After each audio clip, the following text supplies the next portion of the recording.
Concentrate. Take in all that is around you. Let's go again. Ahsoka, tell him. Anakin spoke highly of you. I have reason to believe the Empire is still a threat. We face another war. Let's begin.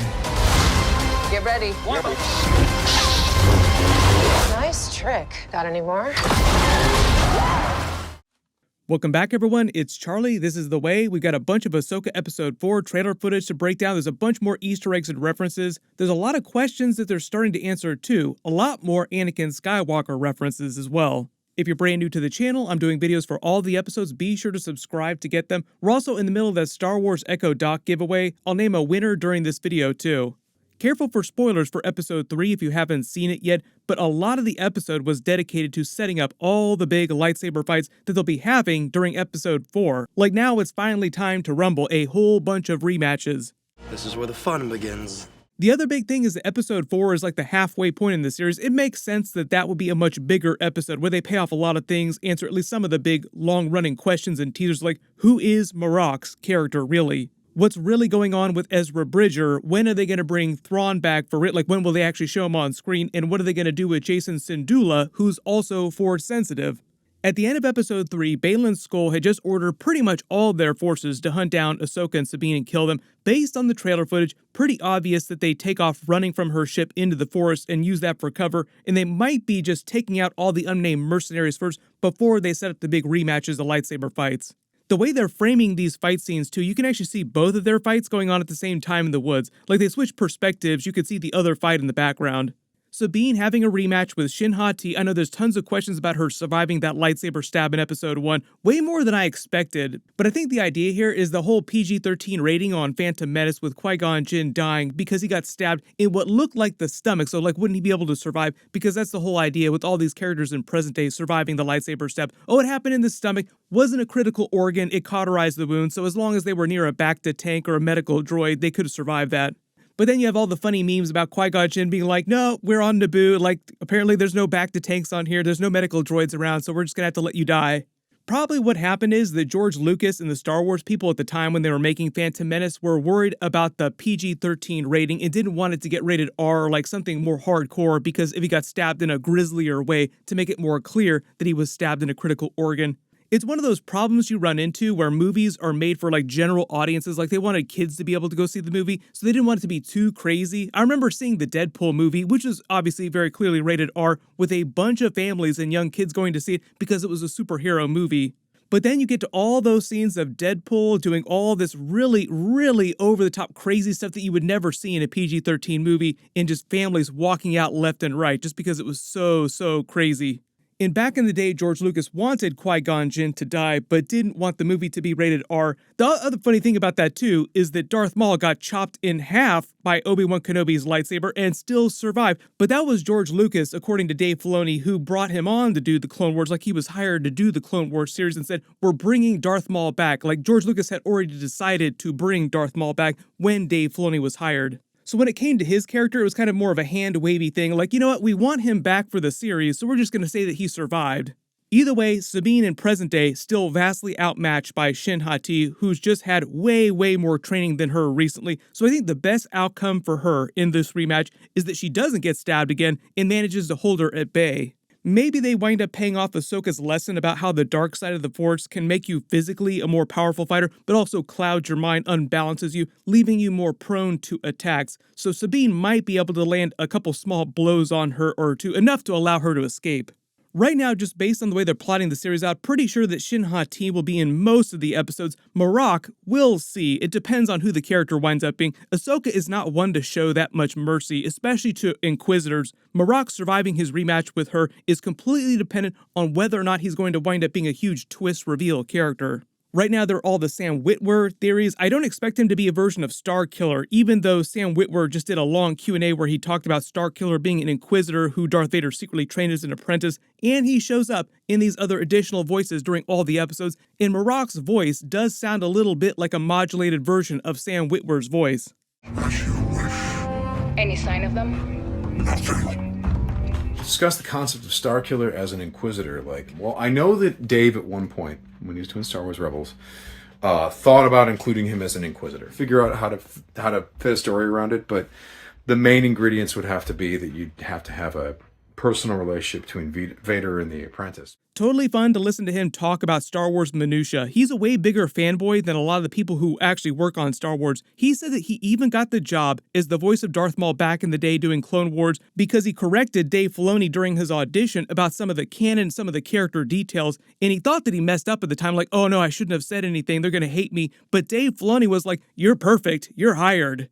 That's also become part of Dave Filoni's job on the more modern Mandalorian series. Like when he and Jon Favreau are working on story details, it's Dave Filoni's job to sort of make sure that it all fits within pre-existing canon. Right now, my assumption, without having absolute confirmation who Marrok is, Ahsoka breaks his mask during the fight, revealing who he really is, answering a lot of those questions, and if he's just a normal Inquisitor, like he's nobody special, just like a totally new character, Ahsoka will probably kill him, and that's the last we'll see of him. But if he does wind up being a huge reveal character, like some huge twist, like a dark version of Ezra Bridger or someone else, then Ahsoka might wind up sparing his life. The other interesting Marrok detail that a lot of you were asking about after episode 3 is that during the intro, when it cycles through all the helmets and droid heads, Marrok's Inquisitor helmet was lit with blue light. Normally you'd think that would be a clue, like, wait a minute, does that mean that he's secretly a good character? There's going to be some huge twist. But the other thing too is that Sabine's Mandalorian helmet was lit with Sith red. So I don't know if we should look too deeply into that detail or if it was just like some weird one-off thing. So we'll just have to see what they wind up revealing about the character. Either way, pretty easy to assume Ahsoka defeats Marrok and then makes her way to the waypoint where she fights Baylan Skoll, who will probably be way too powerful for her to defeat. And I think that's part of the idea, is that he was a fully trained Jedi Knight before Order 66, and he was powerful enough to defeat the clone troopers that tried to kill him, and over the years just became more and more powerful while he was working as a mercenary in the Outer Rim, trying to stay off the Emperor and Darth Vader's radar. Mostly because he didn't want Darth Vader and the Inquisitors to show up and either force him to become another Inquisitor or try to kill him, because those are basically the two options for Force-sensitive people during the rise of the Empire. Right now, the reason why Marrok, who is a former Inquisitor, is serving under him is only because there's no more Inquisitorius, so he doesn't have any rules, the Emperor's orders to follow anymore, and he's way more powerful than Marrok. During their fight scenes, they have all these lines of dialogue from him talking about Anakin Skywalker and his history with Darth Vader in Order 66. I think the idea is that he's meant to be around the same age as Anakin Skywalker, just looking at him. Like in present day, if Darth Vader had survived Return of the Jedi, Anakin Skywalker would be in his 50s.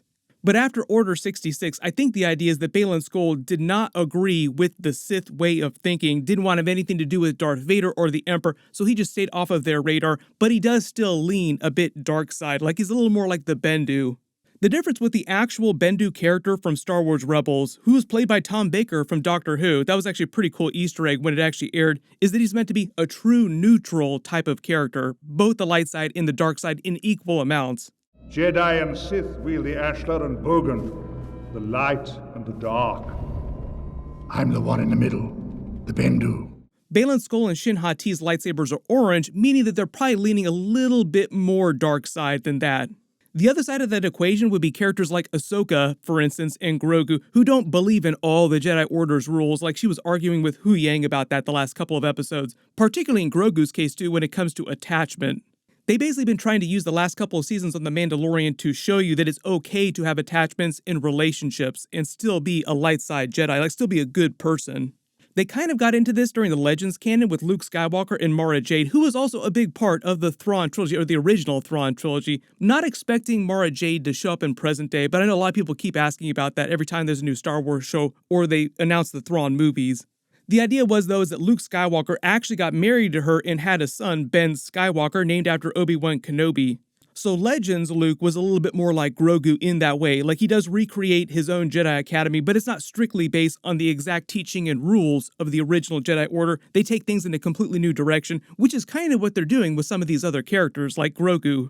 Based on the way they're plotting the series out, since we know Thrawn is coming back anyway, they probably end this episode 4, with Ahsoka and Sabine barely escaping with their lives and Morgan Elsbeth completing her hyperdrive ring, the Eye of Scion.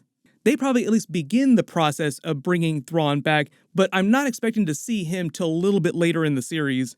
There were a couple other characters that they created as underlings for Thrawn that have been with him in that other galaxy. It sounds like they're in multiple episodes, so we might actually get to see Thrawn by episode 5 or episode 6. I don't expect them to wait till like the very final episode to show him or Ezra Bridger. A lot of people asking about Jacen Syndulla now too, because he's force sensitive. Are they going to tease Ahsoka thinking about training him later in the series when that's going to happen? There's already this plot with her training Sabine Wren right now, and Thrawn coming back, them finding Ezra Bridger. It feels like short term, if they do tease Jacen being force sensitive and Ahsoka needing to train him, they'll probably use it as a way to balance out Sabine's arc, like more in a jokey comedic kind of way where she has trouble doing basic things, but Jacen can yoink stuff like Grogu yoinks stuff through the force to eat or drink, whereas Sabine has a really hard time doing stuff like that. But yes, definitely in the future, Ahsoka would be training Jacen before he gets way older.